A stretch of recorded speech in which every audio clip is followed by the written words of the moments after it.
Hello friends, welcome back to our channel maths and science trick and toys. आजना video में आपणे जोईशुं धोरण 6 प्रकरण 5 सजीवों में हलनचलन, जेमां आजनो आपणो मुद्दो छे अळसिया में प्रचलन। अगाउना विडियो में आपणे जोयुं वंडा में प्रचलन। तो अहीं आपणे जोई शकीए छीए आ एक चित्र छे, ए छे अळसियुं। खास करीने ચોમાસાની ઋતુમાં આપણને સૌથી વધુ જોવા મળે છે।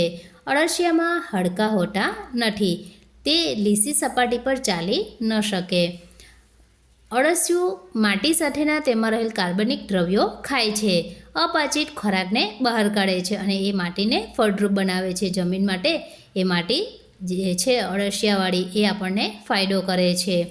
અળસિયામાં નાના અનેક વજ્રકેશ આવેલા હોય છે। માટીમાં તેની પકડ મજબૂત બનાવે છે। તો અળસિયું જે છે એમાં અનેક એવા વજ્રકેશ આવેલા હોય છે।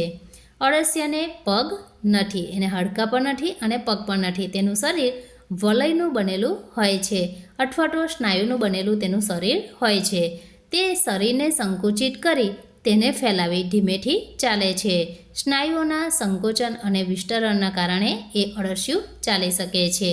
પશ્વ ભાગને ભૂમિ સાથે જકડી રાખે છે અને આગળના ભાગને ફેલાવે, પછી અગ્રભાગને ભૂમિ સાથે જકડી રાખે છે અને પશ્વ ભાગને ખુલ્લો કરી અને પોતાના શરીરને સંકુચિત કરે છે। તો આ પ્રકારે અળસિયું જે છે એ પ્રચલન કરે છે।